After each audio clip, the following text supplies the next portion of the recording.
War. I'm your host, Brick Wall. This is the Raw Review. Yeah, follow us on Twitter at PWF Is War and on YouTube channel, Podcast Wrestling Fallout, and on the Facebook too at Podcast Wrestling Fallout. Yeah, today I got my crew. First we got Adam. Yeah. Oh, yeah. I'm here. It's strange not to be hosting, but my fans, I'm just having a sit back tonight. But I will be back to business of hosting soon, so don't worry, I will be hosting again. And it's good to be here tonight. Looking forward to all of you. But if you want to follow me, if you any fans of Captain Awesome, follow me at Captain 3 Awesome. I need to make that quite active again, but follow me anyway. Alright, and then we got one half of the Bullet Club, Paul Deezer, aka the Arabian Wolf. What's going on, guys? Us here, the PWF Is War crew, are very versatile, well-rounded. I can host, Billy can host, Adam can host. We can go solo, we can shoot for days, so yeah. Yeah, so you can follow anyone me. Can host. Sorry, I had an audio issue right there. You can follow me on Twitter at _ Arabian Wolf, or add me on Facebook, Paul Jazer. And what a hell of a Raw we got to dive into, man. The propaganda is just through the roof. So let's get started. Man, yeah, that Raw was good. I was actually live there, so Yeah. You were live there. Very fortunate to be there that night. Whenever they come to Hartford, it really is one hell of a show. They had a lot of good returns, which I was very surprised, Yeah. In the midst of all that, everybody forgot about the Chosen One Miz. No one remembered him. Came out in his white suit with his shoes on. I thought it was Roberto Del Rio at first. Yeah, me too. I was like, wait, who the hell is this? But yeah, the show kicked off with the Authority coming out, and pretty much talking about John Cena's the 8+ player that they were looking for, not Daniel Bryan. And then Cena comes out and, cuts a real promo, And then they review the 2K15 cover, which is John Cena, because he's a 15-time world champion. Obviously, you knew that was going to happen. Hey, I mean, it was a good promo, and then you got freaking Triple H trying to rap like Cena. Hey, yo. But overall, it was a good opener. I enjoyed it. I was live there, so it was something good for me, for an opener. What about you, Adam? Yeah, I thought it was a cool opener. I kind of enjoyed it with Authority coming out, and then, Cena coming out, kind of, his face was kind of like looking not happy himself. He was just looking down and miserable. Like when they showed him, like, they unveiled the 2K15 game, he looked kind of like, he was like not smiling, and he's like, oh, should I be? Am I really the cover of that game? Like, you are, and typical, they got after him now, 15-time champion, as you said. They're pushing him like he's a young rookie, He's still young in his age, and still got a lot to do. But yeah, it was a good opener, and Seth Rollins came out. That was great. We had the briefcase. Cena looked kind of concerned because he could cash it any time, any place. He could even cash it on the stage if he wants to. He could have done the curve stunt on there, which would have been nice. But yeah, I enjoyed it. It was a good opening. Yeah, it was good. What about you, Paul? The Authority kicked off the show. They had a few choice words here and there. As far as the opening goes, I wasn't really a big fan of it. You had Cena come down, rocking the titles, connected around his neck, looked like he just got a brand new sports bra from Sears or Macy's. But they start sweet talking Cena, and that isn't the expression we saw the night before when he did win Money in the Bank. Triple H was frustrated. Stephanie's face is just completely mind blowing, completely unexpected. So he said they unveiled it. I wasn't happy about it. It's a horrible pun if that's what they were aiming for, 2K15 and Cena's 15 title reigns, but it's not really something I'm interested in. My opinion, if I was in charge of making the cover, or I had an idea to pitch, at least, I would say I would have a picture of Triple H's face in the background kind of vanishing in the cover with the 3 members of the Shield in the front doing the fist. I think those guys were the breakout stars at 2014 going into 2014 prior to 2013, so that would have been the direction I went in. Cena mentioning You know, you guys are doing way too much. You know, you're being way too nice, way too soon. And, you know, he mentioned, you know, the facial expressions they made when he won last night. So they're definitely trying to sweet talk him, and, you know, eventually they're just going to throw him under the bus. And, you know, plan B, of course, is Brock Lesnar. So we're yet to see what's going to be available. But, yeah, I'm all for it. I thought it was a decent opener to start the show, and it was a good momentum breaker for things to come in the future. Yeah, and they announced the first match of Battleground, the Fatal 4-Way for the title, which is going to be Cena versus Roman Reigns versus Kane versus Randy Orton. Yeah. I don't know. It could be a good match if it's, you know, worked well, but I'm not sure right now. So. I'm not feeling it at the moment, but yeah, we'll see what happens. I don't know. Orton, they're overkilling him from between the matches for the title. I think Cena's going to come out still. Yeah, I do too. Unfortunately. And face Brock at SummerSlam. Pretty much, unless you've got Plan C of CM Punk coming back. Plan C, yeah. Most definitely. So, I just have a hard time believing, you know, Seth Rollins trying to cash in on Brock Lesnar. That would be so. It's unfortunate because I have a very strong feeling that Seth Rollins isn't going to successfully cash in, not only because Brock or Cena will be champion, but because he has Dean Ambrose, you know, lurking behind him too.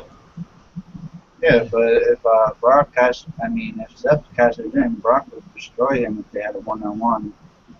Not if Dean Ambrose gets to him first. Yeah, right?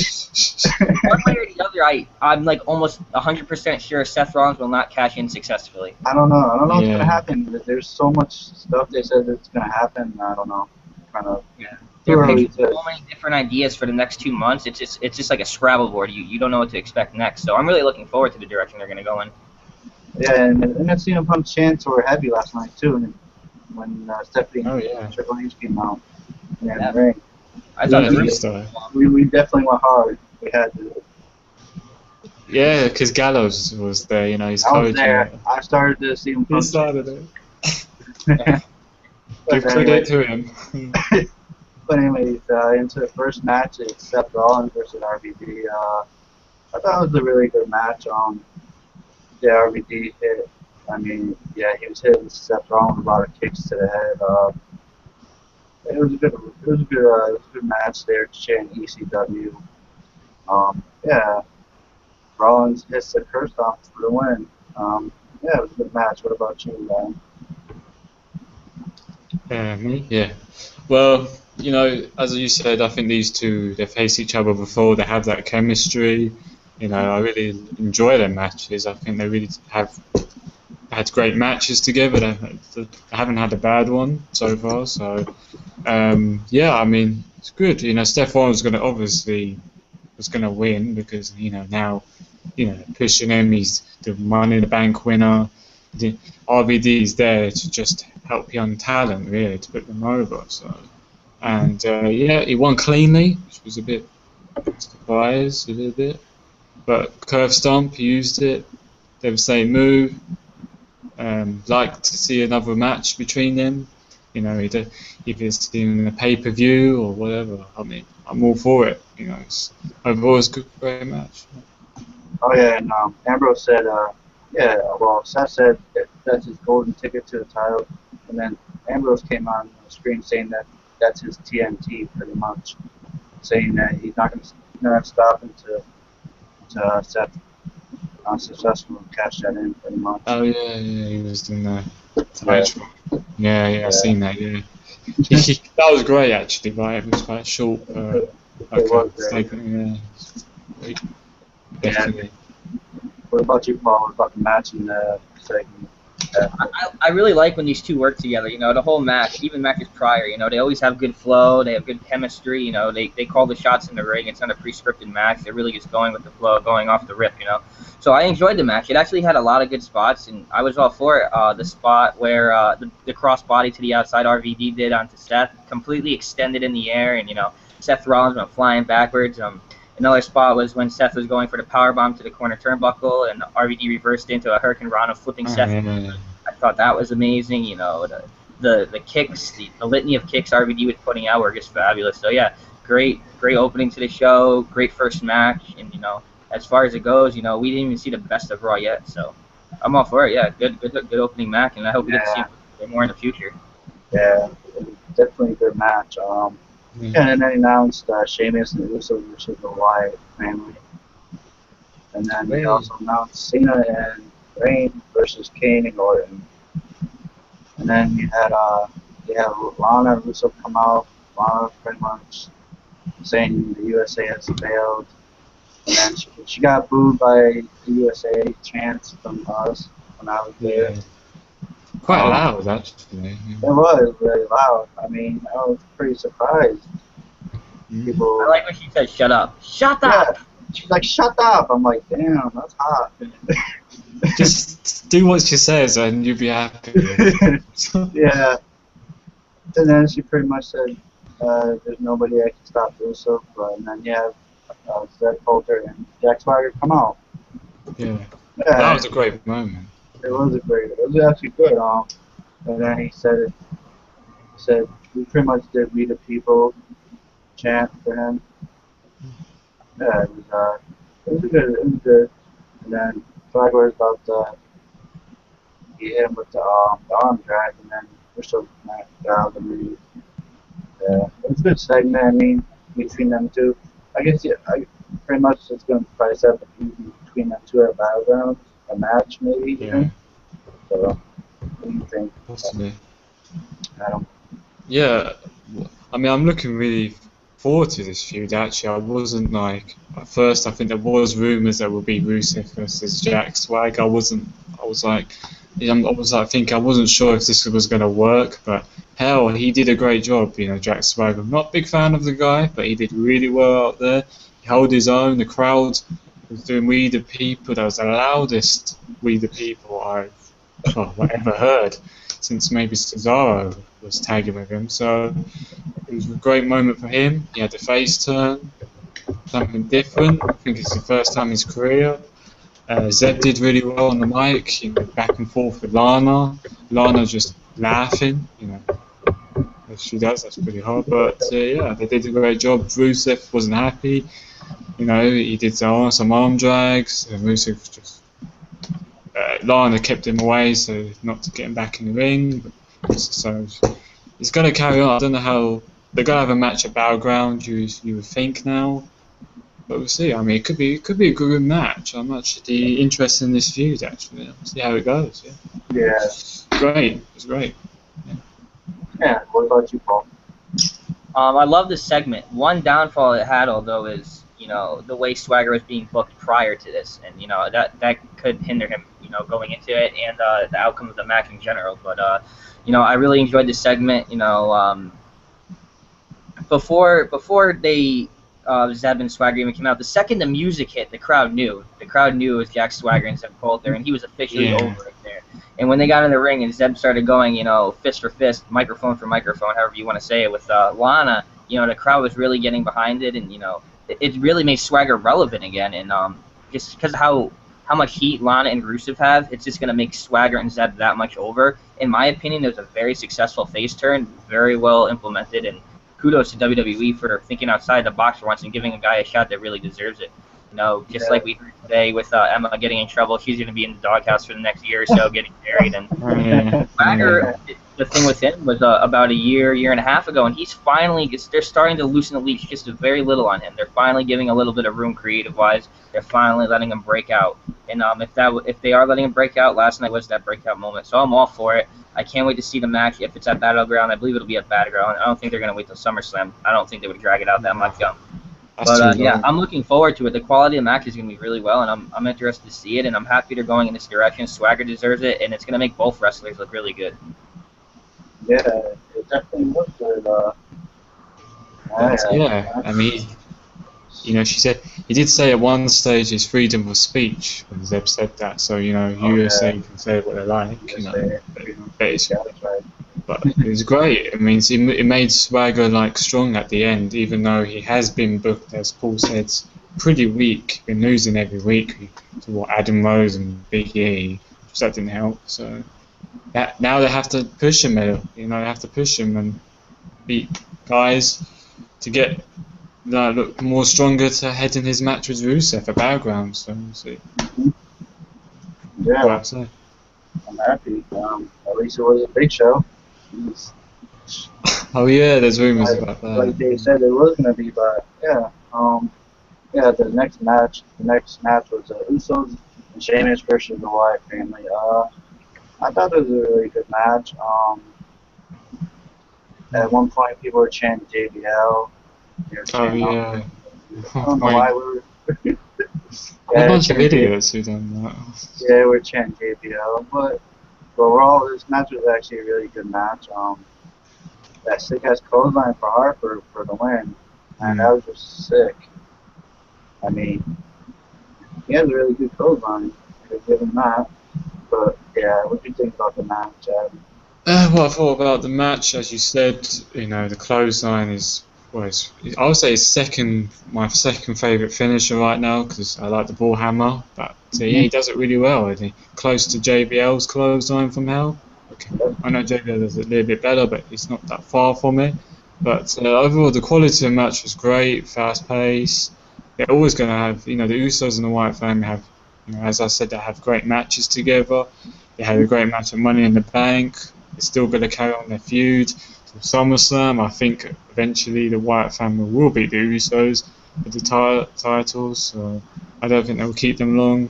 Sheamus did well in the match as well, and of course, and Bray as well. But yeah, I think it was like I don't know, it's a distraction, and then he did the clothesline or something. Distraction. Yeah. One-on-one. He just did the clothesline. He got the win. That was good for them. So yeah, I was happy. Great match. Yeah, Harper did a super kick. I was surprised about that. Yeah, he did actually. I was like, wait, what? Yeah. He can do anything. So. Even JBL was like, whoa, he did a super kick? But he sold, was it one of the Usos super kick? Did you see how he did that as well? The double super kick was where it was at. That was fucking awesome. He kicked him and then kicked him again. Yeah. How did he do that like that fast? That's just amazing. The Usos are just amazing live, yo. Oh my god. Yeah. They're great tag team, Yeah, but Paul, what did you think about the match? Despite the crowd chants and the influence they had on the match, I still thought it was a pretty decent match. I thought it was well executed. I got to tell you, what stand out in this match for me is definitely Luke Harper. For a big man, he has such a well-rounded moveset. He executes everything well. Like we were talking about, he has a great super kick. He did the springboard somersault into the ring like Eddie Guerrero used to do. He did the sit-out power bomb, executed perfectly. So this guy is, he's honestly one of the best wrestlers on the roster. People wouldn't expect it. We haven't seen too much from him yet. We've seen a decent amount. He has so much more to offer, and I hope they let him expand and show what he really can do. There's so much there, but yeah, the match was good. Everyone played their parts well. It flowed. Despite the crowd, I was still into it, and I thought it was well put together. You got the rematch for Usos and Harper and Rowan, and then you had Sheamus and Bray, who's had a little side feud going on. So it wasn't anything like special or like out of the ordinary, but it was okay. They did well for what they had. So yeah, I enjoyed it. Yeah, I mean, it's a different story when you're live, when you're actually there, it's different. Yeah. When you're watching it on TV. Yeah, of course, it's that you have the energy and the crowd reaction. I got a question for you. Great feeling. Yeah, so. Real quick, I got a quick question now. I know where your seat was, being all the way out there, did you still hear those kicks? Yeah, hell yeah, dude. Those shits were loud, yo. Even like Bray when he went to the uppercut like that, I heard that shit like, damn. Wow. Yeah. That's awesome. Yeah, that shit's Did you have like a sign next to you? Because I saw like a red sign No. near you. I don't know. No. I saw some sign over there. I don't know. Yeah, there's a lot of signs by me. Weren't you the guy in the crowd that said "I'm a lemon"? You had a sign that said "I'm a lemon" at PWF. Yeah, something like that. I am a lemon at PWF Is War. Yeah. Yeah, I thought it was a PWF sign. It was like black. It was like black. Yeah, all I gotta say is Kane's pyro is fucking hot. Who? Kane's pyro when he comes out. Yeah. You feel the heat, right? Yeah. You must have felt that. Shit. Did you make Gallows? Yeah. Dude, that was crazy. Well, you did play Fake Kane once, didn't you? Yeah, Really I did. played Fake Kane, yep. I did. But, yeah, I mean, But the crowd, you know, they didn't need to chant JBL or they chanted something else as well. Started off a little slow, that's why. I just what? Well, they're not uninterested in the match. I mean, it was great. They were. Quite a good match. I don't think it was them having an interest in the match. It's that they've seen it multiple times and they feel like WWE is like, you know, they don't think they're as smart as they are. That's why they do things like that. You know, WWE can sometimes insult the fans' intelligence, and when the fans feel insulted, they're gonna let their voice be heard, and that's what it was last night. But at the end of the match, they weren't chanting that; they were clapping. Yep. I think they did it then, yeah, because they did a mistake. They shouldn't challenge JBL and stuff. Because that was the wrong time, the wrong place. I understand where they got like coming from. Yeah, we have seen them mixed up, but they've always performed great good matches. So I'm not going to complain if they're going to perform good matches. But yeah, alright. They had a backstage segment with Nikki Bella and Stephanie. Talking about saying, "Oh, you and Bree have a match." Oh wait, Bree don't work here, so your match is next. It was against the Pump and Jackals. Woo! Yay! Yeah, I'm not supposed to do nothing special. Basically, you saw a heel turn because Naomi tagged herself into the match, and Cameron got pissed and left the ring. They started shoving each other, which was, I don't know if you want to talk about that. You can skip if you want, whatever. Short and sweet, really. I mean, Cameron has been a heel since day one anyway. I don't think it was a heel turn anyway. You can tell by her body language, and she's just so jealous of Naomi. You can tell she was should I be here? She's one of those I would like to see get Future and Evers, you know, released. You know, she's so untalented. I mean, she doesn't deserve to be in that spot when she had that title spot with Paige recently. I mean, no. And Nikki Bella, you know, backstage, it was pointless. Yeah. She doesn't know how to act for shit. It's the same with Brie as well. I mean, it's like, oh, you're fired, but why is she backstage if she's fired? I mean, come on. Well, apparently Nikki brought her as a guest, so. Yeah. Oh, right. So she get past all the security. Oh, you bring her as a guest, even though she's part of our storylines. You know what I mean? It just looked pathetic, really. I mean, come on, we're not stupid. And then rumors go around she's pregnant because of that one picture she looks. That's not true. That's not true. I know it's not true. I think she's just taking time off because of Brian's neck injury. Yeah, because you got to take care of him. Exactly. She's nursing him. What a lucky guy. Yeah. But, I mean, no, she's not pregnant. No, she didn't look pregnant. You might need another surgery, so she'll probably stay out for a year if he has to, you know. But yeah, I mean, Nikki did like to show off her, you know, her dress. Oh, yeah, and then they had freaking Bo Dallas come out for 60 seconds of silence for two superstars that can't compete. That News Bear and Daniel Bryan. Yeah. And they pretty much showed the segment from Money in the Bank. And, yeah. And Bo tells us don't stop believing. That's it. And Nikki just walks by him like, man, shut up. Oh yeah, I was like, she was like looking, like flopping around, and then she just. I can't remember who she faced. Who did Naomi even face? Where, when? It's a handicap match. It was Was like it Naomi and Naomi It was a and handicap, Cameron. yeah. That's why I can't remember it. It wasn't Because on you didn't special. watch it. That's why you I probably don't know if we felt. were chanting CM Punk during that match. We probably was. I wasn't even like paying attention. I was lying down. Oh, okay. This happening? A handicap match? I was like, oh. But yeah, you can definitely see the budding rivalry between the two, and of course none of it's on Nikki's. I'm sorry, not Nikki. None of it's on Naomi's side, but it's on Cameron.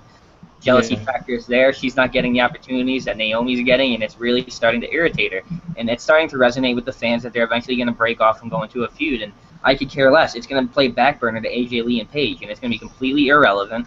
And you know, I really hope, just like with primetime players, I said once they split up, there's going to be nothing for them, and they're going to get dropped right down the totem pole. And that's what happened to him. And I think that's what's going to happen. Maybe not to Naomi because she is very talented, but Cameron, I wouldn't put it past her to drop her. Well, yeah, I mean, what else can she do? I mean, Cameron Davis. If Cameron goes solo, she's just going to get dropped. I got to tell you, man, Naomi is actually pretty talented in the ring. She is. I like her. She's got something, yeah. She's got some skill there. And Yeah. Cameron's someone who's been progressing at a very, very, very slow rate, if not even progressing at all. And you know, the only thing from her, even since her debut, was that one DDT she did to Oksana. Yeah, Like, it seems like she don't care. Like she don't care to get. That's what I feel. I feel it's like she doesn't want to be there. It's like that We saw feeling. her on a commentary, and wow, talk about unprofessional. I see you're trying to go towards the heelish side, a heelish mentality, but you did it all wrong. You portrayed yourself like a complete fool, and that's exactly what you sounded like. Sounded like really like, oh, I don't know, really hating. I don't know. But yeah, I mean, where's she's gonna go when now they break up? You think? Yeah. She's just gonna be what, Total Divas? That's all she's gonna be doing, isn't it? There's nothing else she can do. Total Diva. If they break up, Total Divas is literally going to be like her life support, and once that show's done, they're going to pull the plug on her. It's as simple as that. She's hanging on Naomi's coattails, and you can only get so far in this business, you know, hanging on to someone else. Yeah, she's like behind her shadow, really. If they cut her off that show and replace her with somebody else, she's not gonna be shit. Well, got Rosa Mendes there.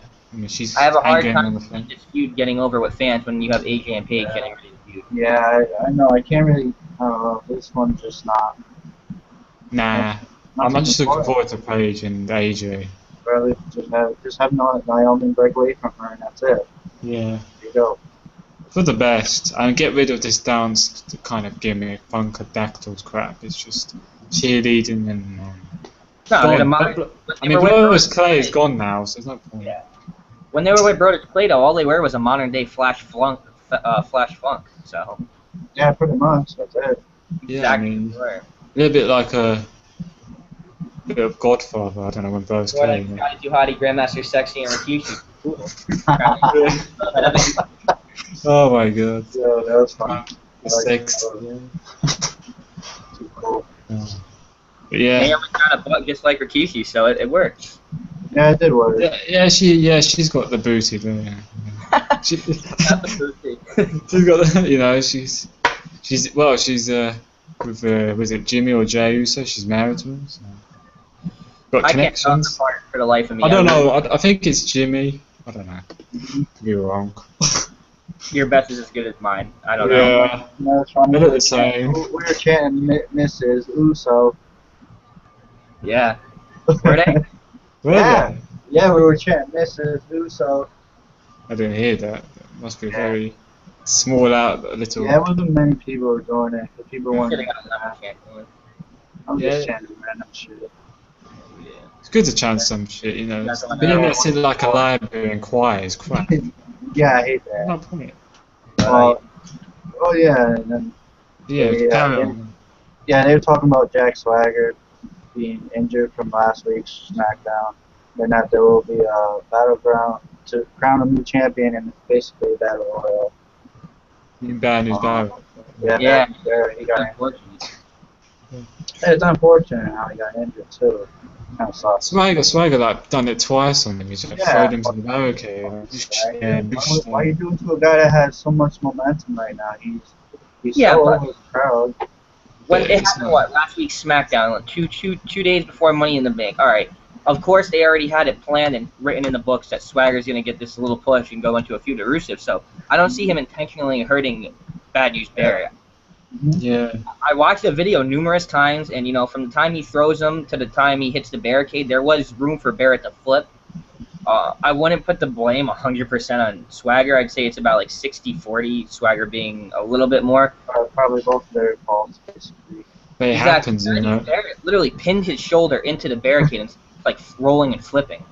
Yeah. It's really the second time when he did it was the more damage, you know. Yeah, I think the second time he shouldn't have done it. I think I think it was the first time. The first time looked pretty rough. He's injured that shoulder more than once, right? Yeah, he definitely hurt it more though the second time if it wasn't the first. Second time looked more, I don't know, more devastating. It's just my opinion. But yeah, I mean, hopefully, I don't know how long he's going to be out for. It's a shame that look, now he's been stripped for the IC title, and now they're doing, a battle royal or something? So, Yeah, the battle royal. Yeah. And he's on the right direction as well, and everybody's like cheering him, and he's in the right pathway. Yeah, I just wonder who they're gonna put the title on now. Cesaro. You care about that? I think so. Look at last night after that beatdown he laid out. You know, they're trying to bill him as a super heel. Yeah. It was a heel holding the title, so I think they want to keep it with that. But like one thing I really quick I just want to mention is, although Bad News Barrett is injured and he can't compete, they should keep him relevant, keep his momentum going, keep him on TV with the Bad News Barrett shtick. Keep him like he was doing when he was in the podium thing. Right. Yeah. CM Punk hurt his shoulder. He had his arm in a sling. He was still going out there doing commentary and keeping his relevance there. Yeah, he could be on commentary, actually. Put him on commentary. For God's sake, fucking Punk was wrestling with fucked up ribs. Yeah. Punk friggin' fractured his skull and returned in like 6 months. So. Yeah, he's a beast. Yeah, he's a strong rookie. Yeah, and then match was Cesaro versus Kofi. Yeah. Paul Heyman comes out and says the Brock Lesnar's conquered the street for the 100 millionth time. He just wants to remind you, you might not know stuff. Yeah, it's like we already know this. Chill out. Maybe where your city, they don't know. You know? And he said, What's his next stop? I wonder. Where's he gonna go? Basketball game? I don't know where he's going next, where to say that. But yeah, Paul Heyman comes out, he says he's got good news, the title is now vacant. How is that good news? That's bad news. Exactly. Yeah. Vacant. He'll be in Battle Royal, like you just said. It was a good match. But Kofi won by a roll-up, but you guys didn't see that on TV because he had No. He won by a roll-up, pretty much. Yeah. I laughed at how they did it though, like. Yeah, I was confused. And I did it on the app, and I didn't even check the app. I was looking on top of where they showed the TV screen, like, wait, they didn't show that on TV? They don't show that on the app? That's not the first time. No, it's not. Probably not the last either. Oh. And Imagine if it was Bray Wyatt's match. they were chanting CM Punk when he did the roll-up too, by the way. That's wrestling blasphemy. Thou shalt not chant CM Punk during entertaining segments. They were doing that all night. They did it when Triple H was out. And then Cesaro was just beating the shit out of fucking Kofi after the match. He threw him over the barricade and stuff. I gotta tell you, that was a pretty good beatdown. Started dragging him. That shit was fucking awesome. He's like, they treat him like a dog, man. He was just like, that's a dog. He's, What do you he's think about the match? Whatever happened after too. What did you think about the match?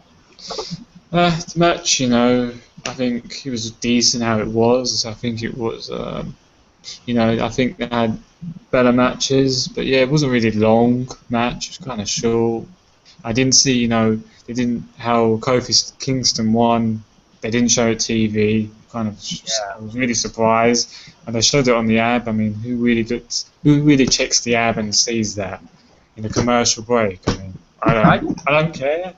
I don't even have that. I used to in the beginning, but I stopped doing it. I don't care. I only use it for Raw. Like, if it's a good match and it goes to commercial, I definitely want to see it, so I do it. Yeah, that's it. Yeah. But Cesaro versus Kofi Kingston, I wouldn't really want to. Sorry, but yeah, it kind of surprised Kofi that she beats Cesaro because Cesaro was going to win, but he won by a roll-up.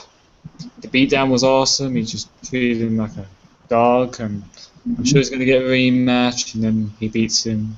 And then Cesaro is going to go in the Battle Royal, probably one of the favourites to win the IC title.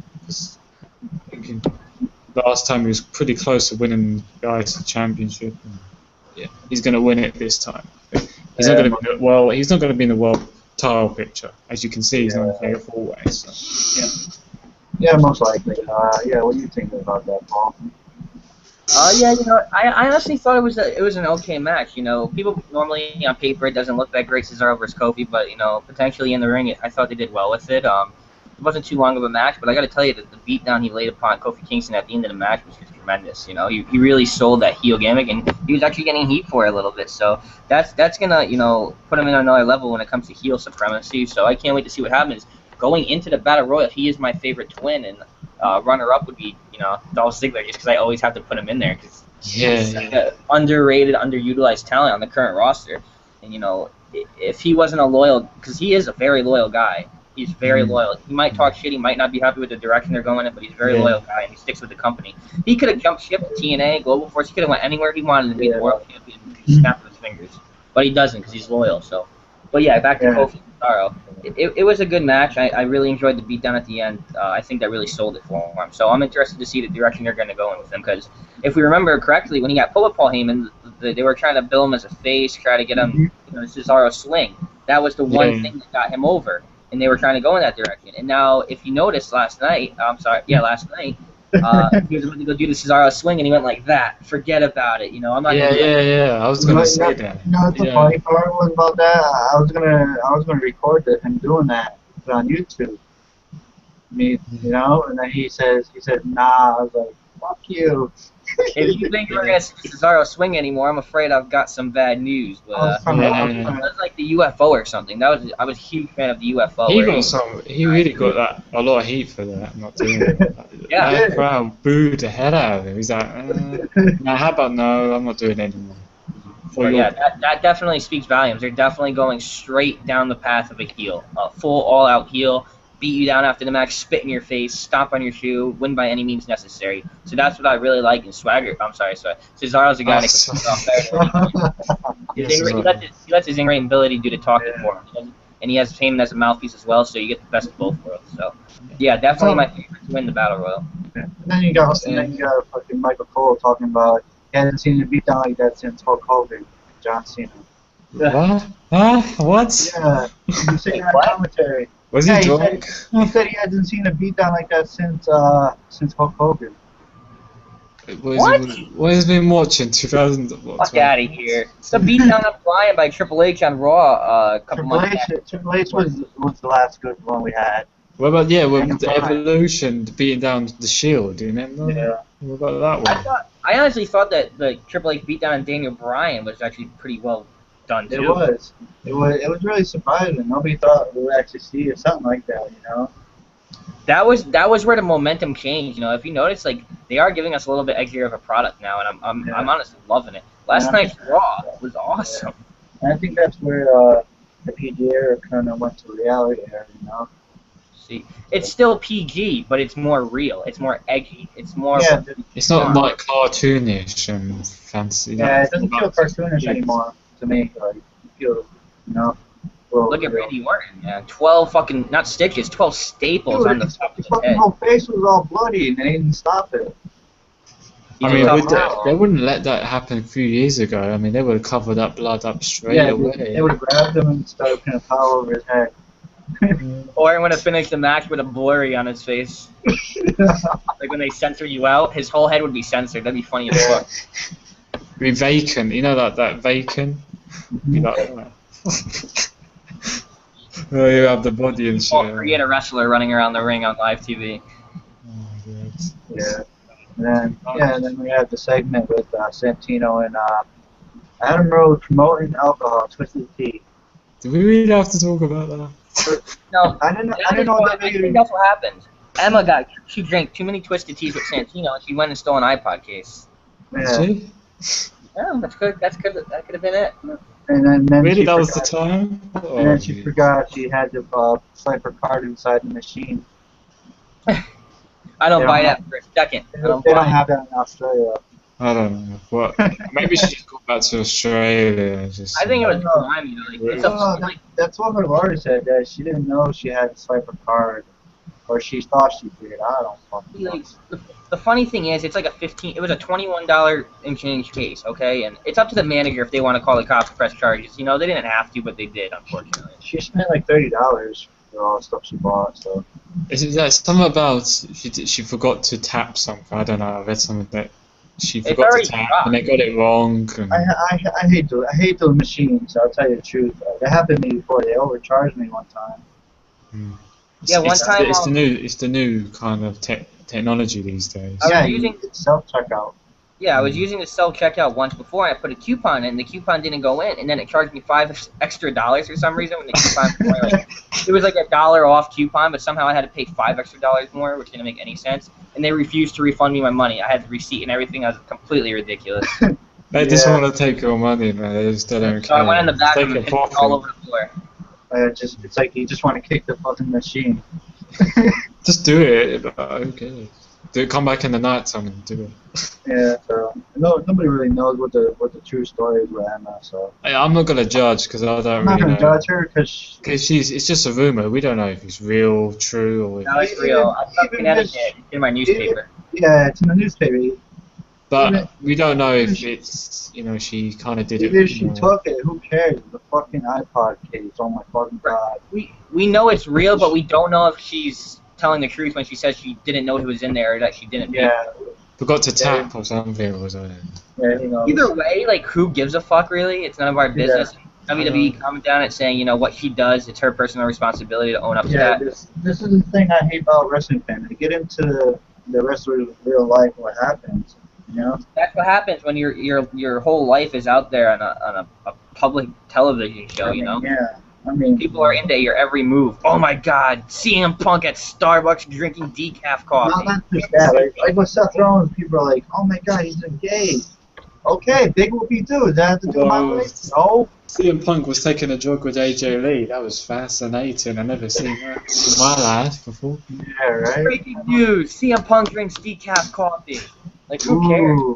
Let him drink what he wants. Yeah, I mean, it's pretty pointless, and they have their lives, so that's the thing. Like, yeah, I made fun of Emma for like a little bit. I'm still a fan of her. Swagger.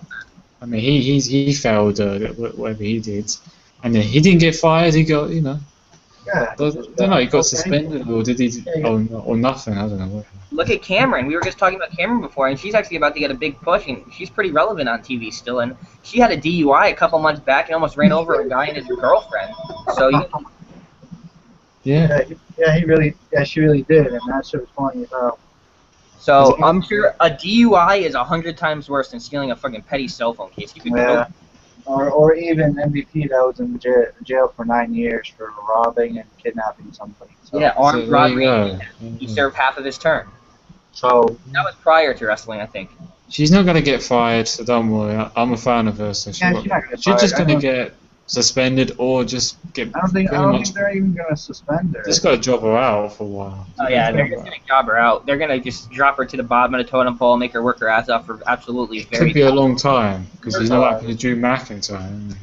I wouldn't be surprised if they throw her back to NXT for the next year and a half and just have her work as an enhancement talent and put over everybody else. Yeah, is she being used? I think she needs to drop this Santino thing. Yeah, she needs to drop Santino. And this little dance thing she does. Well, it's a good thing she wasn't doing anything serious right now, because if we go back to when Jack Swagger got arrested for the weed arrest, he just won a elimination chamber. So wow, that was how big. do you stop that momentum? Okay, you win the elimination chamber and then you lose. What a bad, awful, terrible match at WrestleMania. Like really? Like okay. Yeah. After last night, we saw the real Jack Swagger, and you saw him standing next to Rusev. Man, he's a big boy. He's like 6'5", 285 pounds. He's didn't realize how big he was, really. If you look at it closely. That dude's big. Holy shit. I'm pretty sure in real life Swagger would beat the shit out of him anyways. He's a D1 wrestler, so he'll tie him up like a pretzel. Well, he's in school he did wrestling, in Oklahoma. So he's a good wrestler. He's a good wrestler. I mean, JR scouted him. He got him to the WWE. So. Yeah. Did he really? Yeah, he was the guy. Yeah. When JR was still scouting, when he was working in WWE, he was the guy who brought him in. And then Michael talks about the tweet about Hulk Hogan on his gay 15-time world championship. Whoop-de-doo, nobody cares. You know what I saw last night that was actually crazy? I was looking at I was just going through statistics and reigns, stuff of that caliber. The Rock's 6 championship reigns don't even add up to one of Punk's 434 day reign. Yeah, I know. That's crazy. Because most of Rock's reigns were short. They weren't long. I think his longest Yeah. reign was like 3 months. Yeah, 3 months was. Yeah. Wow. But did it hinder him? No. Was he still? He was still the biggest thing to come out of the Attitude Era besides Stone Cold, Undertaker, Triple No, H. they didn't cater him like they're catering Cena. Exactly. So that's my problem. Cena doesn't need a title to sell merchandise, to draw, for the buy rates. He doesn't need the title. And they said, oh, well, you He know, it's didn't- because there's not yeah. enough main event talent. Oh, yeah, there's not enough main event talent. There's just Whose 7 fault's guys that? in the big match capable of holding that title besides him. Who called that? It's WWE's fault. They could've- I've been saying that for how many episodes and years that they've got like no main eventers. They're pushing.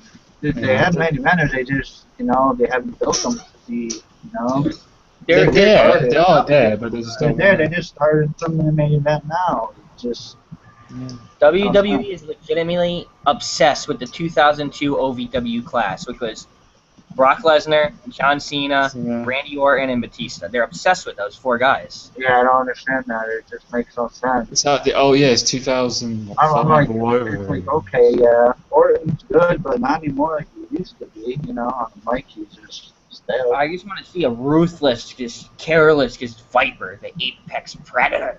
That's what I want to see. I want to see new talent to hold that title, not the same old guys. I just basically want.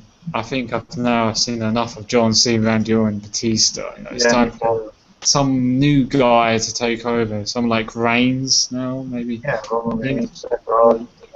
Dean Ambrose. So yeah. Definitely, yeah. I don't know if we got to it yet. Damien Sandow thing with Vince was fucking Yeah, hilarious. I'm about to talk about that right now. Really have to talk about that. Yeah. There's not much That to was talk about it. Come back from break and Michelin music hits, and yeah, the whole crowd started going crazy. And then guess who it is? Damien Sandow just as Michelin. What the fuck? Really? Really? You got me going. I'm not gonna lie. I was like, yeah, it's Michelin. And I'm like, oh, fuck. For a second, I thought it was Vince McMahon coming out. Yeah. To be honest, Oh, I actually God, thought Vince was wait. coming out. I thought, Like, wow. okay, every time we're in Connecticut, he comes to Raw. Okay. No, it's Sandow. Damn troll. And he talks about he built the sports entertainment because towns like Hoboken, Triple H, Austin. Yeah. Yeah, pretty much. Yeah, he said that he created Attitude Era. Yeah, and he created Attitude Era, and Sandow said pretty much he entered himself into the battle royal. He said, "Man, you got a problem with that? You're fired." Like, what? Yeah. It sounded like him too. I thought he was good. Yeah, he did a good job. I'm not gonna lie. He did the best he can to be trying to be And then, Vince McMahon. and then Stephanie comes on the big screen, goes, "Why you pretty much we McMahon's built the foundation of this company, and you're making a joke out of it." She's like, "Your match is right now against a great colleague." The one classic thing he did, I don't know if everyone else picked up on it, was like classic Vince McMahon back to like when Raw debuted. He would come out and he'd say, "Welcome to Monday Night Raw." He would Oh say yeah, that. I That's forgot about perfect. that. Yeah, he did that really well. The crowd was quite into it, actually. I thought it was fucking phenomenal. I was so into it. I was laughing. The match The was. walk, he was strutting his shoulders. That was awesome, man. He got there. He got it still. The walking. He did a good job. I'm not gonna lie. He kind of got us really good. He does have talent. They're just using him the wrong way. But he's making me laugh. Dude, he can run in. He could be Mr. Man's character. Hey. But Stephanie McMahon got. She was pissed. Yeah, she was really fast. Like, she needed that cup of coffee again. Yeah, and then it was Great Khali versus Sam. Makes sense. Returning a great guy. Yeah, returning Great Khali. Whoopie-doo. He hits him with fucking chop and it's over. That's it. Fuck Khali. I didn't even blink and it was over. I was looking at something. I was like, wait, this match is over? But what the fuck? A chop? Really? What? It's just stupid. It was just one little. You heard Michael chop. Cole? You Yeah. heard Michael Cole? McMahon down! McMahon down! Yeah. My God. And You now son of a bitch. JBL was just like, yeah, he's probably like, yeah, who cares about this match? Vintage Carly. But the only good thing about this was when it came out as McMahon at the match. Etc. What did you guys think about it? Not really much to say about it. We were just I found it hilarious with what Sandow did with dressing up as Vince McMahon. I was like, what? Like I said, I thought Vince McMahon's coming out. I was like, oh, okay, well, awesome. And then I just seen Damien Sandow with the suit and the fake hair and walking down like this. I was like, what? Kind of looked like him too. I felt like, is it still, maybe it's still Vince McMahon under disguise. I was like, oh. Did you notice he dyed his hair too? It's not a wig? No, that's his hair. Jeez. Wow. But, you know, Vince McMahon has a beard now, so he's got like a Apparently. beard. So apparently, yeah. So yeah, and how he did it, like, welcome to Monday Night Raw, you know, he put his heart and soul to it. And he did a Yeah, good job. he had the whole raspiness to it. It's like, welcome. The crowd was hilarious. Then, as you said, returning bloody Great Khali, woohoo. I don't care about him. He come back from, I don't know, he doing Indian promotion or promoting in India. I think he's still a policeman or officer or whatever. The policeman? Yeah, I think he's an officer. Yeah, he used to be. Now he's gone back to it. He's a cop. You know how easy it'd be to get away from him? He's a cop. He can't run. There's no way that guy can run. He'll tip over. He's too goofy. He'll tip right over. He can't turn. You can't even get in a car, so how is he gonna do that? No way. They have to cut a hole in the roof. He needs a sunroof in every car he goes in. You can see Kali's head just driving down the street. He's like a giraffe. But yeah, he obviously did the one move, that stupid chop, and get the win. He's kind of pissed off. He's like, come on, Sandow, do it. Let me tell you really quick why I hate that chop. He beat Undertaker with that fucking stupid chop. He beat Triple H. One chop, that's it. Yeah, I think he knocked out so many people. I think John Cena as well. If you did that in your life, you'd break your hand trying to chop the top of someone's skull. Yeah. Didn't he do that Like submission? a sit-down power bomb or something. Like he's just a sit-down choke slam, where he just like grabs you with both hands, and just picks you up and just drops you down and sits down with you. Something realistic. He used to do that, but not sit down. Just toss you. Doesn't Khali he is do the first that? Is wrestler his to three finisher, moves isn't of it? doom. Khali's one move of doom. He did do a submission move once to the head. He like crushes your brain and then he shakes you and then throws you. Yeah, I don't know. He stopped using that for something. He's past it. Now he's Since that surgery, he's now slower than ever. Yeah. I think it's time to get rid of him. I don't know why he wasn't released, but okay. The only reason he's there is because he's an ambassador for when they travel overseas. When they do their, they take the product to India and things like that. He's their ambassador. He's the guy the people over there pay to see. That's the only reason he's still there. He's marked. Because they got rid of Mahal. That's why. Yeah, Reg Singh now on the indie scene, currently booked. He's actually working next month, I believe it is. He'll be working Reality of Wrestling, Booker T's promotion. He'll be making an appearance, so that's pretty cool. Yeah. I wonder what he's going to do, like his gimmick, unless he's going to be not the 3MB stuff, maybe it'd be something else. I don't know. I don't know. These guys coming out of WWE, they get paid great when they get booked on indie scenes. Like Matt Hardy, he makes like $1,500 a fucking show on the indie scene. Are you kidding me? Cost of travel is only like $200-300. Yeah. And he's still got good money from WWE still. He says he's still okay with financial and stuff. Financially, yeah, he's smart, just like Punk, It's not about what you make, it's what you save, and he saved the majority of his money while he was with WWE. Yeah, I mean, fans can bash him when you like, but he's I like Matt Hardy. I know, I didn't mind him. He's alright, he's fine. I don't dislike him, actually. I thought he was underrated, and he played second fiddle to Kevin. I thought they were both very talented in different ways. I think Hardy's a better promo. That's for sure. Most definitely. Remember when he was V1 version 1? Matt Hardy version 1. That was really funny. That was great. And then he had his fucking protege. Yeah, that was cool. Shannon Moore. Oh my god. Underrated too. He was a little underrated. I've seen his work after WWE, and he's actually quite good. Yeah, he stopped wrestling for a while. I don't know if Yeah, I don't even know if he's wrestling now, but he was alright. he was in Yeah. TNA for a while. That was alright. Yeah, he's like that punk kind of gimmicky. Yeah, him and Jesse. Yeah. There's only one Punk. Yeah. It ain't you anymore. Yeah. Yeah, and Just then continue. alright, then they show the door of a limo opening before the commercial. Yeah. And then Justin Roberts introduced the return of a former WWE champion. And it comes out, the Miz. Yay.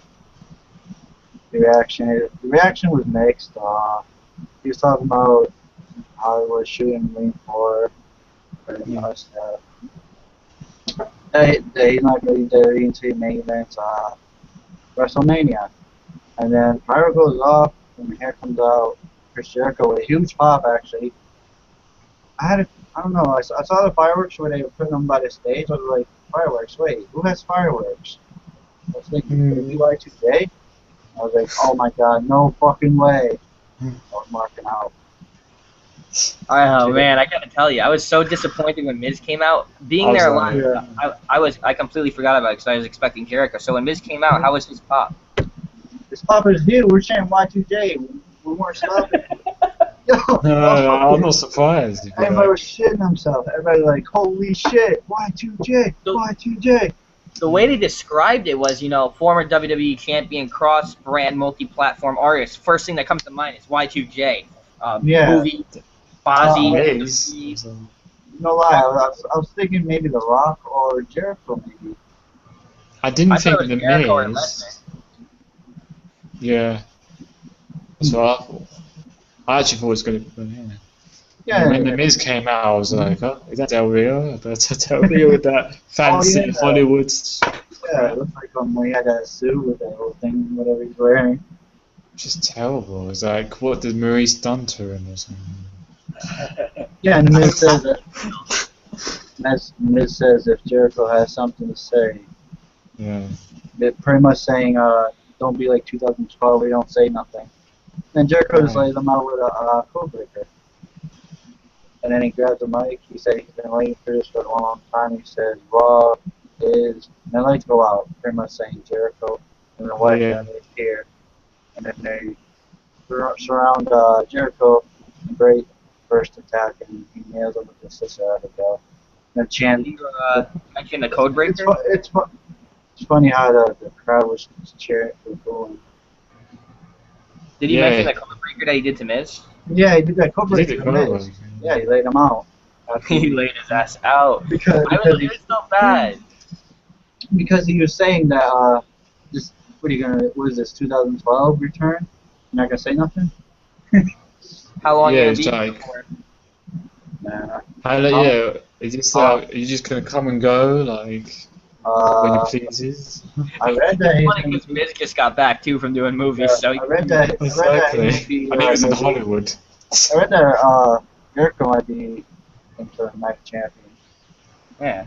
Yeah, I just thought it was great. He just gave him the cold breaker. I was like, shame. That's what the Miz is for, doing. So yeah, it was great. But Jericho, yeah. I mean, I was disappointed when the Miz came out first, but when Jericho came out, I was like, damn, I was murking, you know. And there was rumours he's going to return tonight. And Paul said it to me first. Well, I'll tell you the truth. I stayed off Facebook when I was Raw. Now I'm doing nothing. I didn't look in the dirt sheet until Me either. Paul told me. He's like, he spoiled it from us. I literally probably saw it before just about anybody in the world. Not even trying to be cocky. Like, I was on Twitter, I was being active on Twitter, and I was refreshing the feed the second I saw a new tweet, and I saw it the instant that PW Insider tweeted it. Yeah, I didn't even look. I didn't refresh the page, the dirt sheets. And the funny thing is how Jericho counteracted that. He saw that fans were they were buzzing about it. They know it's him and stuff like that. What's he do? He goes and posts a picture of him and his family eating dinner together, and he just makes some weird comment about it or something like that. He's just trolling. That's what he's good at. He's and then Miz came out first, and it made sense. And I was like, you got to be kidding me. Jericho's at dinner with his family, and we get fucking Miz. I was so pissed. I stood up. I smacked my head. I was like, "Oh, you gotta be kidding me!" And then, he came out, cut his promo. I thought it was a decent promo. I'm happy to see he's working a heel persona now instead of a face. His really strong point is a heel, and he works the crowd well as a heel, and he gets a good reaction. So I wouldn't mind seeing him on TV at all if he's working a good face. So I think Jericho, he's a kid, and I marked out. Can't even lie, marked out. One of my favorite wrestlers of all time, if not probably is my favorite. I can say that for only a very handsome. Got a little bit chubby. I marked out. I stood out. I think I walked around my room 3 times clapping. I don't even know why I was walking. I think you got over too excited. Because you got to think about it. Like, the reason I marked out so hard is how many times am I going to see this guy walk down a WWE ramp again? Yeah. And now he's really a part-time as well. I'm not gonna lie, it's the first time I've seen Jericho live because last time I went to Raw, he was gone from WWE. Yeah. And he hasn't really been gone that long either. He was only gone, what, 9 months? Yeah, he left last year. Yep. It felt like forever. Yeah, for like 2 years. But he's staying for what, a few months? I think 3 months. He had to be with Bray Wyatt. Have a couple matches. That was great. That was great when. Yeah, he's supposed to be there to Night of Champions. I heard. What? He's supposed to be working with WWE until all the way up until Night of Champions. Yeah, that's what they said. Night of Champions. Yeah. So that's pretty cool. What's that? 4 months? How long is Night of Champions away? Night of Champions is November. 3 months away. September or something. Yeah, it's 3. I thought it was 4. Yeah, it might be 3. It's Just 3. about 3. After SummerSlam. I don't know. I don't remember. Honestly, I think we never really had 3 half of the time. Either way, a bit longer. We're gonna get to see a good feud between the two, and Jericho's never really been in a feud anywhere to anything similar to the character, the gimmick of Bray Wyatt. So I'm really interested to see how he reacts. Because last time he faced Bray was on NXT. They really didn't, do much. Just a match. Right. And they had a stipulation. Nobody's seen it as well. He had to join the Wyatt family, and he lost. But then he left after that. Yeah. He's been requesting to work with Wyatt family, and word is he has a lot of creative control and is coming back. So. Yeah, plus he's been talking about the Wyatt family like on his podcast all the time. So. Yeah. He's high on them. I think he has some creative. Talking about how he likes them. He thinks they're really good. A lot of people went on record for the Wyatt family. Even besides Jericho, Vince Russo tweeted he's a Wyatt family mark. Yeah. There's a lot of people. He's alive again, Rusev. Now we get to see some good promos from each guy, from Bray and Jericho. Well. I mean, as I said, I think Jericho had some input with this building this feud with the Grave team. I think he had to. Yeah, he does. No, he's allowed to do it. Right now, like how unpredictable was that? Not one wrestling fan in the world would have called that, and I would put my whole entire bank account on that. Not one single wrestling fan in the world could have called Jericho feuding with Bray Wyatt last night. I was thinking Brock Lesnar, I want to see Bray work with Brock. I think that's something special considering, Undertaker lost to Brock at WrestleMania 30, and he lost to Brock in the past, too. Yeah, that'd be good. I think it'd be really interesting for you, but you need one guy as being a face. So what, you go with Bray Wyatt being the face? He'll have Paul Heyman as his mouthpiece, so. Well, yeah, Bray Wyatt's definitely staying heel, so it's of course we're not going to see that. So. Yeah. I can't see Brock turning I was so pissed. Like, I have no problem with him feuding with the Wyatt family or how they disrupted him, but couldn't you let him finish his fucking thing? Yeah, I can just say. Raw, it is Jericho, and have a little dance. It was good. It was good because he's about to say Jericho, and then you got Bray Wyatt coming out. The Wyatt family. Classic heel technique. Don't let the face finish his catchphrase. Classic. You want to make a name for yourself? There you go. Yeah. Yeah, Chris Jericho. Want to get to the top even more? Go out to Jericho. Wow, man, that's awesome. I feel bad because everyone completely forgot about Miz, but holy shit, like, what is this now? The 4th coming of Y2J, I believe. It's the 4th coming. Yeah. The Rumble debut again when he was number 2 against Ziggler. That would have been the 3rd time. 2nd time when he came back and then turned heel soon after. And then the 1st time was his debut. Yeah, this would be the 4th coming of Y2J, I believe. Yeah, it is. Besides his big hiatus when he was gone for like a year and a half because he didn't like the direction, but. Yeah. But yeah, it's going to be good. I'm looking forward to. I think he's going to there to put over Bray Wyatt. So Yeah, pretty that's much. what I like about Jericho. See, but that's the thing. He's not afraid to put someone over in young talent, unlike some who we know. We're not gonna But yeah, he's not. He If ain't he's so. American Atlantic champion, do you think he's going to feud with Bray Wyatt that whole time? I don't know. Honestly, I don't know where they're gonna go with that. I mean, if he's only for 3 months, he's going to be in WWE. I think he is going to be just feuding with Bray Wyatt. I think, pretty much. He could be. I don't That's think he's going to be in the good. title picture. I don't see it. Be wrong. This is going to be this is one feud that people are going to be like Jericho Bray. It's so unorthodox that people aren't expecting it to be good, and I guarantee you they're going to blow the doors off of the place. It's like the level of creativity in there with Bray Wyatt, the mind of Bray Wyatt, and the business savvy of Chris Jericho. You know, Jericho has a brilliant mind for the business, and it's really good what he's doing. Because after Raw, right, I was outside. A lot of people were saying, "Oh, really, Bray versus Jericho? Oh, we don't want to see this." Really? Yeah, some people were. What? Some people were actually don't want to see it. If Jericho's in there, I want to see it. Yeah, and watch. It's gonna surprise them, and they're gonna like it. Yeah, I don't want to see. So negative that even when something's good, they can't bear to stand it because then they're wrong. So no matter what, it's not good. Yeah, that's what I don't get. They're the ones that are unhappy all the I time. was talking to the kid too. I was like, "You really don't want to see that." I'm like, "They're both really good on the mic, and they're good in the ring, so it's gonna be a good feud." What do they want to see? Cena? I can't go there. I'm going to do a fist fight. All right. I think they had too much to drink. Just go home with drunk. Yeah, I'd be drunk too, so there'd definitely be a fist fight. No doubt. Well, respect, it's Hartford.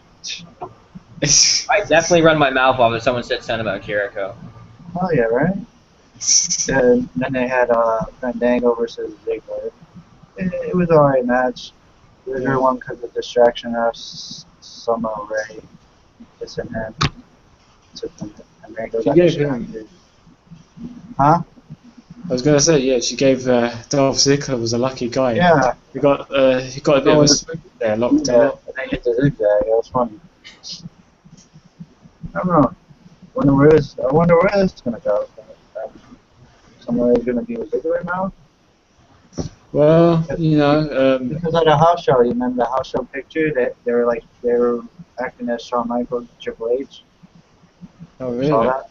Yeah. No, I didn't see that. Yeah, they've been teasing this for a while. Wait, what happened? At a house show, Ziggler and Summer Rae get in a ring as like Triple H and Shawn Michaels. Oh yeah, I saw that. Ziggler's in the background doing Hunter, and Summer Rae's doing Shawn. Yeah, so I think they might have been teasing this for a while for them to, Maybe, yeah, they're gonna be together, I think. Yeah. It could be that, but I gotta tell you, house shows deliver better than live shows most of the time. They So do. They actually do. they really do whatever they want. Yeah, I mean the crowd is much better in the live shows than actually. I highly doubt there's even very, very little, if there is there, of a script. You really just go out there and do what you want to entertain the people watching. House shows are the shit. They are. I've been to like 3 or 4. Especially if you go to different parts of Europe or Japan, maybe it's even better. So. Yeah, they are. They have to deliver over there because they don't get to perform for that crowd. Definitely. But yeah, I mean. 90% of the year, so whatever. 80% of the year. Yeah. So yeah. What do you think about the match? It wasn't really a match. It was really short. You got some distractions. Samurai distract Fandango. Fandango was like, "What are you doing? What are you doing?" Like he kind of wanted Samurai back, and Layla's ringside thinking, "What the hell is he doing? Doesn't he love me? Why is he focused on the Samurai?" She was pretty sad and bitter and pretty confused. Like, what the hell's going on? And then Samurai saw Dolph Ziggler, they started kissing, and then whatever. He loved it, he enjoyed it. And Don't blame him. and then it just, of course, I mean, anyone would love to be in his position at time. Or her. Yeah, exactly. Yeah, if it was a girl. Summer Rae's crazy. But Like, yeah, he did the zigzag in the end? yeah, zigzag from behind. To Fandango, I think, and that's it. Got the win. I think they're gonna maybe it's gonna be like a little feud going on, Fandango and Dolph Ziggler, with Summer Rae and Layla. So, yeah. I guess I might enjoy it because you've got Dolph Ziggler in it. So, Yeah, you guys did there. Yep. Yeah, it might actually be quite entertaining feud.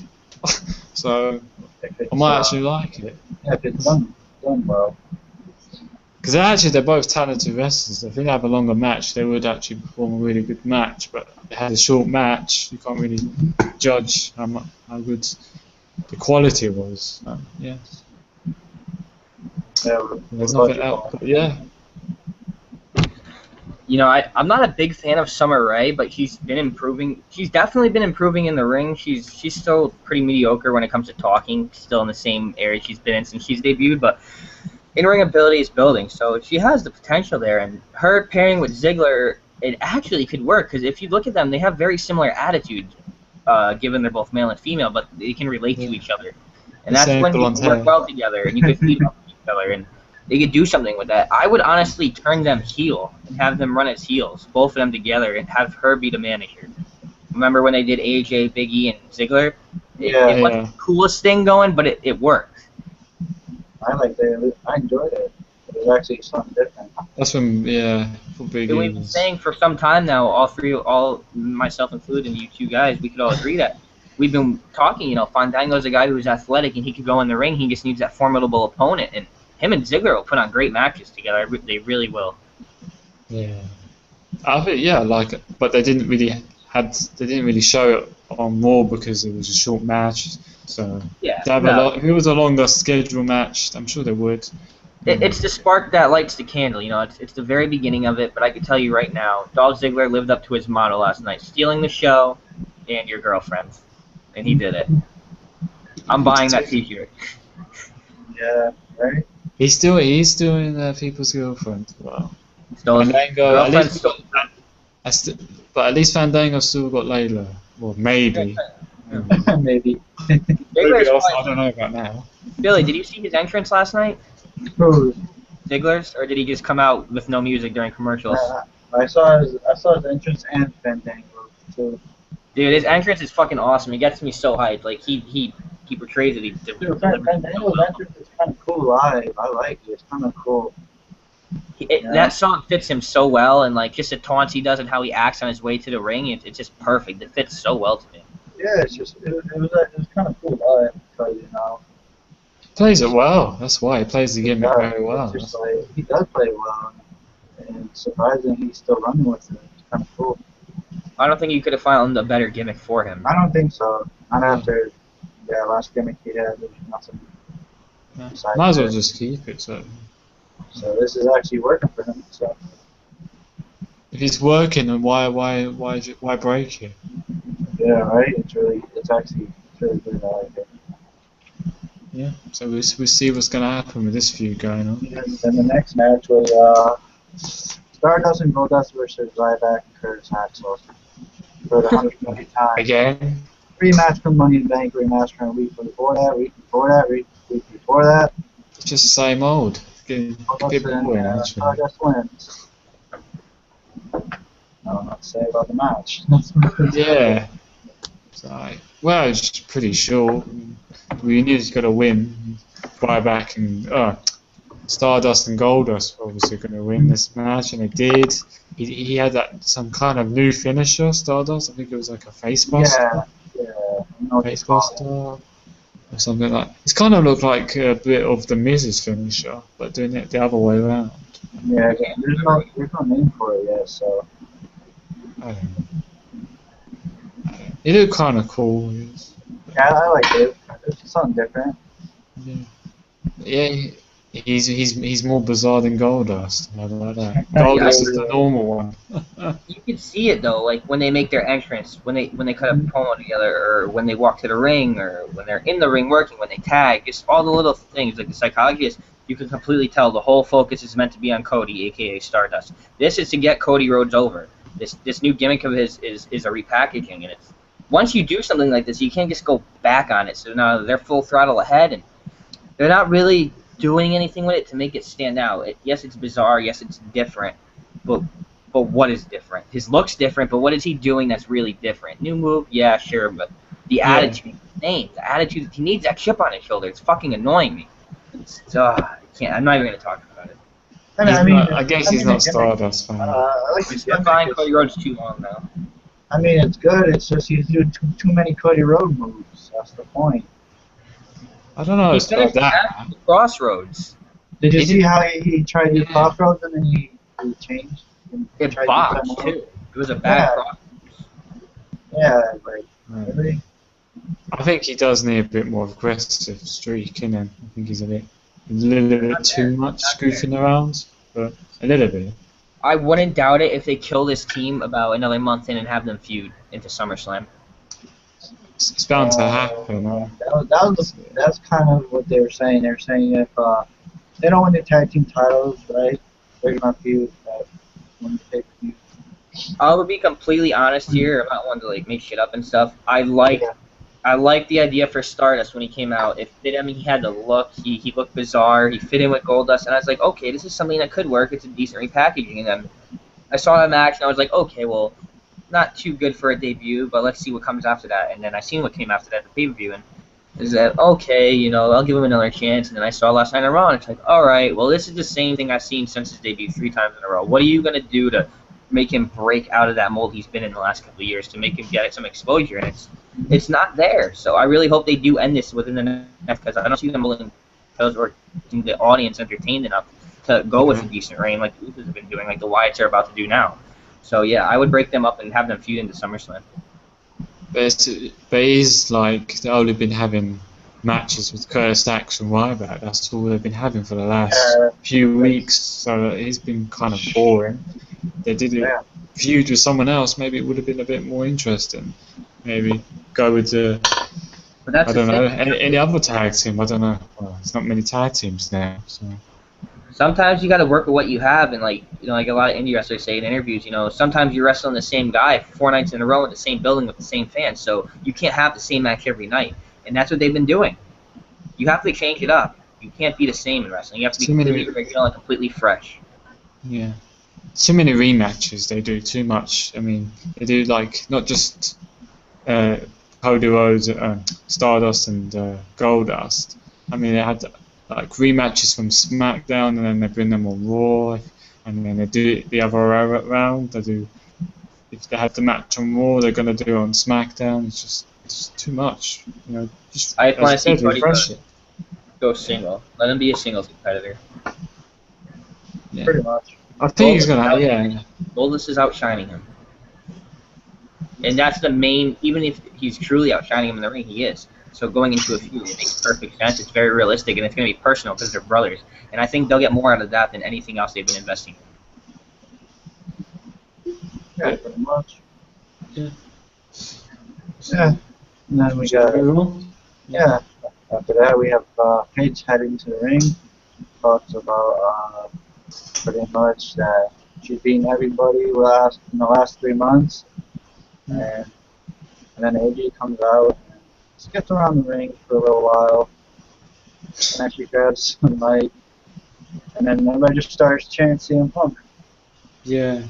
I felt that wasn't right. That's she just so returned. disrespectful. I felt a little bit. Longest Divas champion of all time, longest reigning, and she gets her boyfriend's name chanted instead of hers. I mean, When really. she won the title, they popped for her loud. How'd it sound there, Billy? It sounded it was a huge pop. Like everybody was just chanting. The whole crowd. It was just, dude, it was insane how many people were chanting CM Punk. I'm like, holy shit. It's funny because everybody online, like 90% of them now have turned up Punk. Fuck him, right? So when you go to a show, the whole crowd is chanting CM Punk, and it's literally like 90% of the crowd. Yeah. Doesn't make sense. I felt it was disrespectful because she's make a return and then just saying CM Punk when and her face, you can tell she's that. Mm-hmm. I honestly thought she won it quite well. I thought she didn't let it get to her whatsoever. Yeah. It seems like she ignored it. She said more of a She she pretty much talked about no woman could beat her in a year.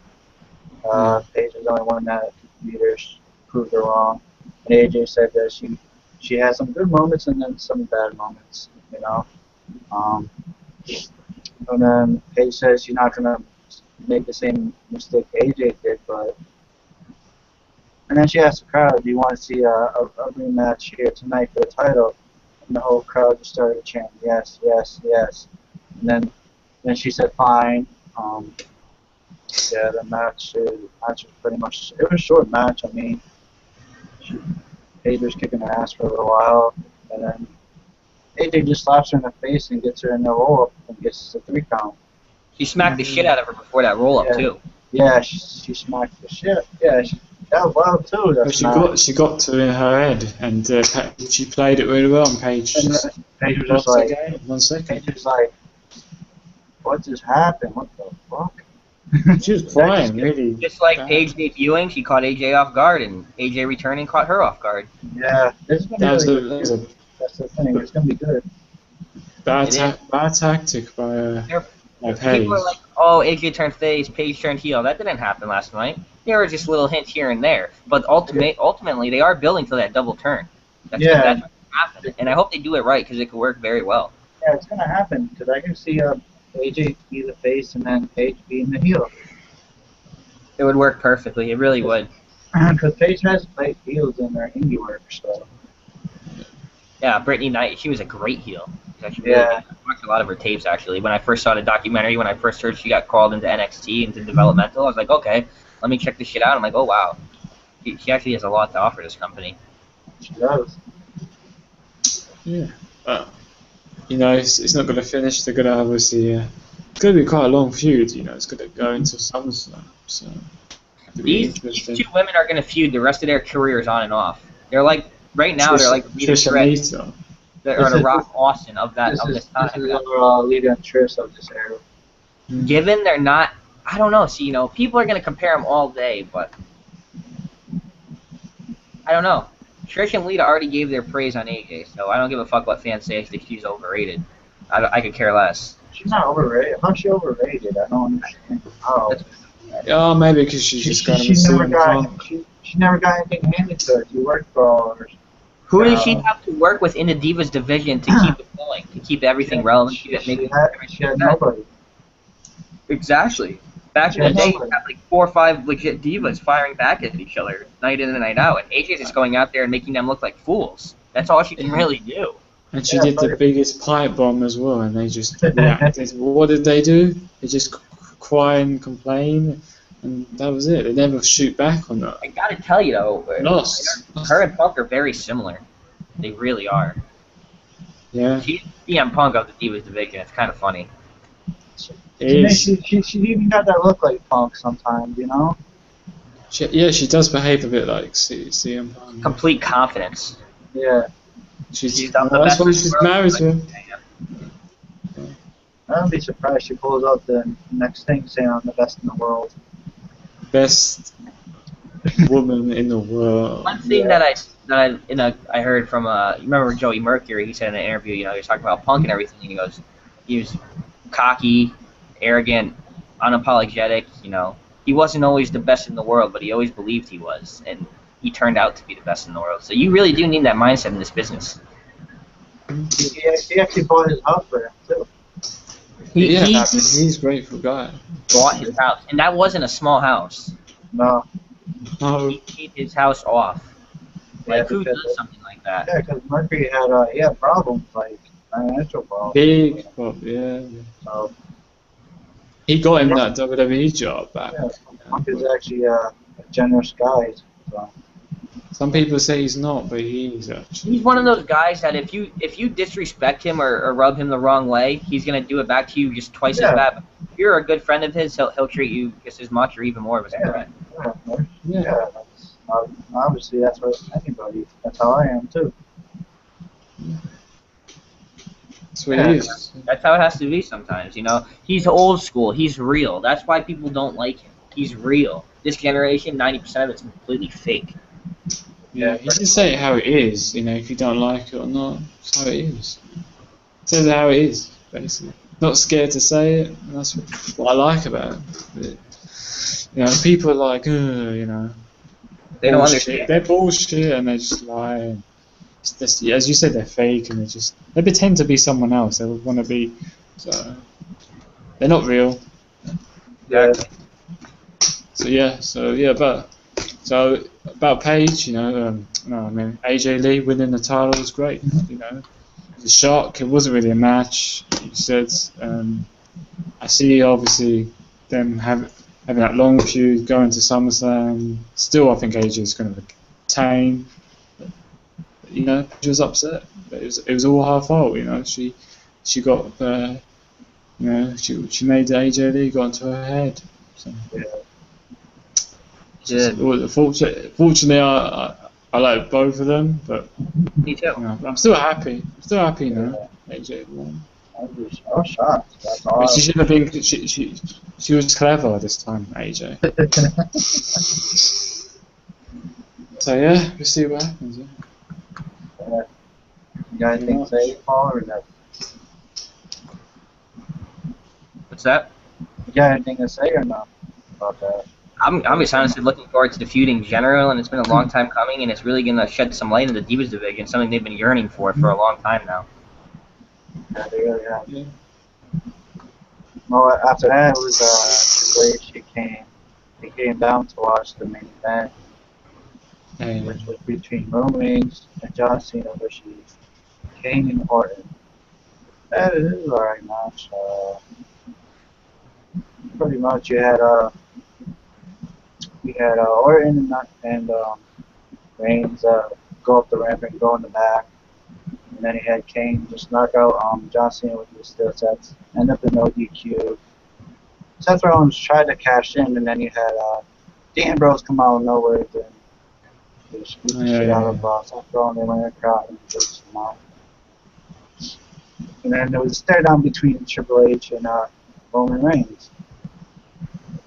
And then he stepped down. I mean, it was a good match. I mean, it was alright. I mean, it ended up in a DQ. How many DQ we're going to see? Like, right? I'm sick of them. I'm not a fan of them anymore. I'm done with no DQs. Especially main events. I mean, yeah, can we just have a match finish? I like. It's only in Cena matches. Most of them are Yeah, in no, Cena There's matches. a lot of Cena matches that he's in DQ. Yeah, because Cena's usually facing pretty high caliber talent, and you know he can't lose, but you can't have them lose at the same time. So you make Cena look like the hero, and he loses via a count, or he loses via disqualification, or any of the things. But that's how it is. That's how they want to book it. So far, it's not very interesting, but it has led to interesting things. So I won't knock it right away. Yeah. Exactly. I mean, the match quality was okay for the main event. Could have been a lot better. I probably would have chosen, was it Steph Rollins match with the RVD? I would probably put that as a main event, and that was a hell of a lot better. Yeah, it was an okay match. I'm just getting fed up with tag team matches in the main event. They need to spice it up, change it, maybe triple threat or something, a one-on-one match. Just getting tired of it, and yeah, you know, Cena won. You know, if you're in Cena's team, you'll win. And Roman Reigns was with him. He did well. I heard recently fans call him overrated, Roman Reigns. I'm like, really? Already? Okay, sure. Okay, I think they've been not watching the same matches I've been watching, unless they blind or stupid. They need to go to Specsavers, you know, glasses. I don't know which one it is, but yeah, overall, I didn't like the no DQ finish. But could have been. It would have been nice, maybe, I don't know, Reigns pinning Randy Orton or something, or even Randy Orton. I don't know, Cena or something, but hey, so it is. But after that, you saw, you know, the cash in. I think Steph Rollins came out. He wanted to cash in the Money in the Bank briefcase. He's ready. But I just had that feeling it was just taking it wasn't going to happen because he was just taking so long. The ref was like, "Are you catching it in? No, I don't think you should. That's not the part of the rules in the Money in the Bank. You can't do that. Cena's in the ring. We don't do that. No." There was some hesitation there. I agree. It kind of made me feel bad. It just felt took so long, and then he eventually takes the briefcase, and then I heard that big pop out of nowhere. Dean Ambrose came and just starts attacking Seth Rollins, so he prevented him cashing the Money in the Bank. Cena has a breather, he goes, lucky for him, and that's it really. He walks away, he's still Money in the Bank because the bell didn't ring, so... But yeah, in the end he had to stare down with Triple H and Roman Reigns. Rumours saying they're going to have a match at SummerSlam. I think it's going to happen. So I think that's going to be the match at SummerSlam, maybe the main event. So I look forward to it. But overall, Raw was solid show. Felt solid. Yeah, I'm not going to really... Go ahead, Billy. Oh yeah, I'm going to give it 7. Right. If you're in the 7s, I'm going to drop kick you. Yeah, he said 7. He's like, 7. I heard the 7. I heard the I'm like, oh, you better not give it a 7. I'm thinking 7 or 6, but Oh, for the love of God. just Someone joking. tried WWE Network already? No, I'm going to give it 7.5. Oh, Whatever, that's his opinion.